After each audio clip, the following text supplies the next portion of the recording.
o máximo do rococó. Vamos falar sobre Fragonard, mas olha, tinha muita coisa escondida ali, hein? Vamos falar sobre ele depois da vinheta.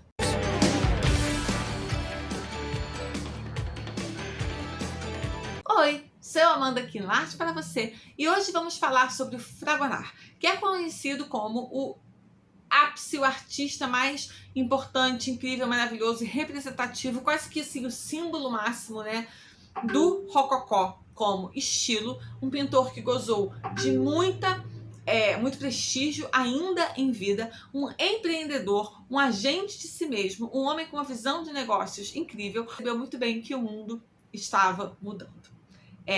Eu fiz há pouquíssimo tempo um vídeo sobre a morte de Sócrates, do Jacques Louis-David, então é legal ver junto com esse aqui, porque acabam se comunicando muito, eles têm muito a ver. Mas antes da gente mergulhar assim de cabeça no Fragonard, peço que deixem o like, assinem o canal, ativem o sininho se puderem, para que eu sempre receba as notificações quando tiver vídeo novo por aqui. Isso me ajuda muito, ajuda a distribuir o que eu tô fazendo aqui, ajuda a distribuir o vídeo, ajuda a chegar a mais pessoas.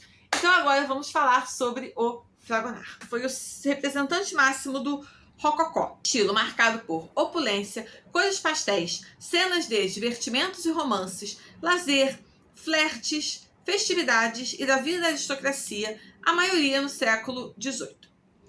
No centro desse estilo estava o Fragonard e suas mais de 500 obras. E o Fragonard, ele era assim tipo um etnógrafo ou um documentarista da decadência da vida da aristocracia. É interessante porque muitas vezes as pessoas olham para a obra do Fragonard e o que a gente vê quando a gente olha são essas cenas, aqueles vestidos maravilhosos, aquelas cenas sempre de muito os prazeres da vida, é tudo muito sensual, é tudo muito sensorial, é tudo muito assim corpóreo, passa muito pela questão do corpo, tem uma sensualidade assim, né, um eroticismo que é muito latente, apesar de ser velado. Tem muita questão dos prazeres, né, da comida, da bebida, do sol, dos prazeres, né, físicos de estar vivo na Terra, né, o tempo de ócio que a aristocracia tinha, aquela vida entre festejos, no jardim, entre flertes, entre romances, entre as intrigas, as fofocas, os casos extramaritais, todos os namoros, coisa e tal. Então parece que ele tá achando tudo bonitinho ou que é só isso, mas tem muito mais coisa por trás. Inclusive tem vídeos que eu estou preparando sobre duas das obras mais famosas dele, que mostram justamente como tem muito mais coisa por trás. O que a gente vê é aquilo ali, mas por trás tem crítica social, tem muita perversão, tem crítica moral, tem denúncias. Então a obra do Fragonard tem muito mais significado, tem muito mais crítica, tem muito mais pungência, tem muito mais sordidez, muito mais acidez do que parece à primeira vista. Cenas de jardins, romances, senhoritas, flertes, aparentemente cheias de leveza, aspiracionais e românticas, refletiam o hedonismo da época, mas também serviam para fazer uma crítica ao hedonismo e ao vazio existencial dessa época. As formas orgânicas do rococó eram mais leves, mais coloridas, mais brilhantes e mais intrincadas do que o seu antecessor barroco, que era mais escuro, mais pesado e mais dramático. Os adornos ornamentados eram inspirados pela natureza, que né, no início apareciam nas artes decorativas e pularam para as outras artes. Sim, o rococó foi ter lá algum grau de influência no Art Nouveau. Muito tempo depois, tem um vídeo sobre o Art Nouveau, vou deixar aqui também nos cards para quem tiver interesse, mas sim, existem algumas semelhanças temáticas e uma influência de um no outro, sim. O Fragonard nasceu em 1732, quando o rococó se tornava o estilo principal, o estilo mais mainstream, digamos assim, né? Em 1778, a sua família se mudou da cidade onde ele nasceu, Grasse, se mudou para Paris, onde ele começou a estudar para ser notário, até abandonar esses estudos e ir estudar arte. Em 1752, ele ganhou a mais prestigiosa bolsa de estudos da França, logo em sua primeira tentativa. Então, assim, isso aqui foi muito bizarro. Ele ganhou a bolsa de estudos mais prestigiosa da França ainda adolescente e, tipo, né, muito, muito jovem, na primeira tentativa, né? Tipo, é tipo ser o Pelé na Copa de 58, uma coisa assim muito bizarra. E não apenas isso, como ele ainda foi para a escola real, para um programa para o que hoje seria tipo Gifted Students, né? Para estudantes superdotados ou com muito potencial, ou assim, muito fora da curva. Então aqui a gente já vê que ele era mesmo muito, muito, muito, muito, muito fora da curva. Em 1756, ele foi fazer um intercâmbio de 5 anos na Academia Francesa de Roma. E ele teve lá uma certa dificuldade com o currículo acadêmico, mas sai com um domínio extraordinário de paisagens e pintura ao ar livre. E recebe também uma influência do barroco italiano. Ainda lá, ele começou a aceitar encomendas das chamadas cabinet paintings para colecionadores particulares. E essas suas cabinet paintings sintetizavam o barroco italiano e a tradição dos grandes mestres holandeses.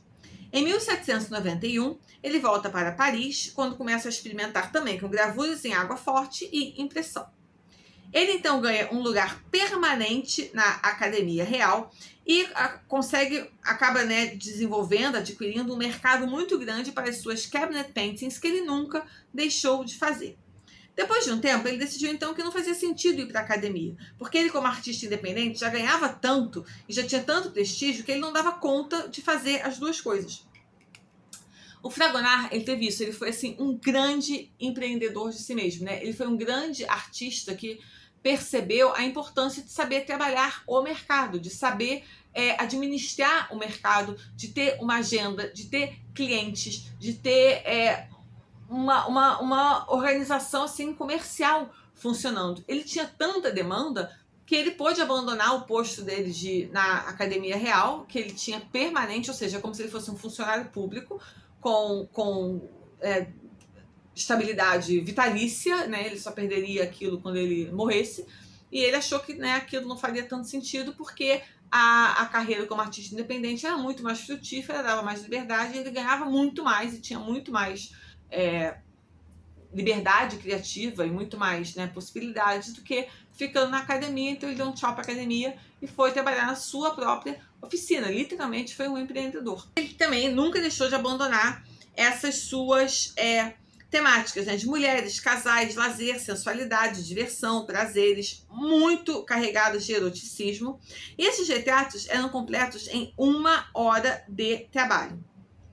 Sim, 1 hora de trabalho sem assistente. No começo da década de 1770, ele recebeu uma encomenda gigantesca da Madame du Barry, que era amante do rei Luís XV, uma série romântica de 4 quadros chamados The Progress of Love. Acabou que ele pintou, os quadros são espetaculares, fabulosos. Acabou que ela não ficou com os quadros porque a Revolução Francesa eclodiu. Ele então fugiu de Paris, voltou para a sua cidade de Grasse e levou os 4 quadros com ele. Esses quadros passaram pela coleção J.P. Morgan e em 1915 foram adquiridas pela Frick Collection, aquele lugar maravilhoso lá em Nova York. E ele recebia muitas encomendas, mas fazia o que ele queria.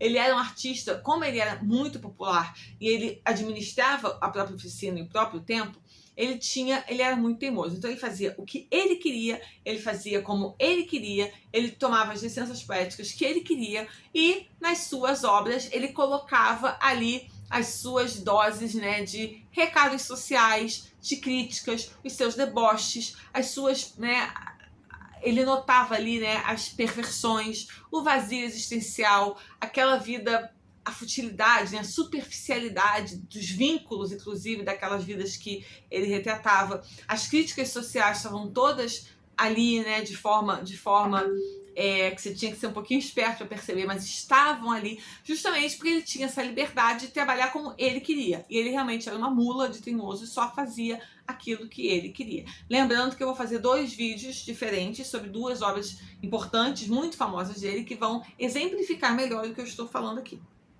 E o Fragonard também foi muito influente no movimento impressionista. O movimento impressionista, se a gente pensar como o abandono dos estilos de arte mais antigos, concentra-se na influência do movimento, da luz, da perspectiva. E há muitas evidências do impacto de Fragonard nas obras de muitos impressionistas renomados. As pinceladas visíveis e leves na obra de Fragonard ecoam por todo o estilo impressionista visto em pinturas de todos eles. Logo depois que a Revolução Francesa eclodiu, explodiu, veio o terror, veio tudo aquilo, ele foi para a sua cidade, ele passou um tempo assim meio esquecido, meio fora de moda. Até porque, como eu falei no vídeo sobre a morte de Sócrates do Davi, o rococó, que era muito associado à aristocracia, caiu em desuso e o neoclássico tomou conta totalmente, né? Foi uma passagem assim até meio brutal, digamos assim, porque estava refletindo a brutalidade da mudança social, né? Assim, era uma coisa tão traumática em termos de sociedade, né? Em termos de história, em termos do que estava acontecendo, que a mudança de estilos também foi muito traumática. E tudo que era associado à aristocracia, associado ao tempo anterior, ao regime anterior, foi meio que deixado de lado. Então ele passou aí uma certa fase de desprestígio mais no fim da sua vida, ou né, talvez de esquecimento mais do que de desprestígio, mas ele foi depois assim recuperado em grande parte pelos impressionistas que gostavam muito do trabalho dele. Inclusive, ele era tio-avô da Berthe Morisot, a super maravilhosa Berthe Morisot, uma grande artista impressionista. Tem vídeo sobre ela também, vou deixar aqui nos cards.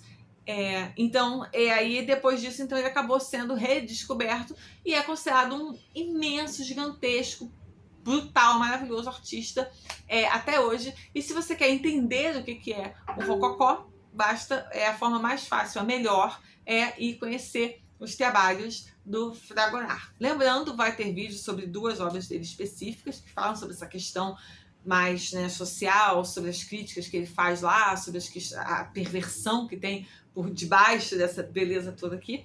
Espero que vocês tenham gostado desse vídeo. Aceito, como sempre, sugestões de temas. Peço mais uma vez o like, que assinem o canal e cliquem aí no sininho para receber notificações de vídeos futuros.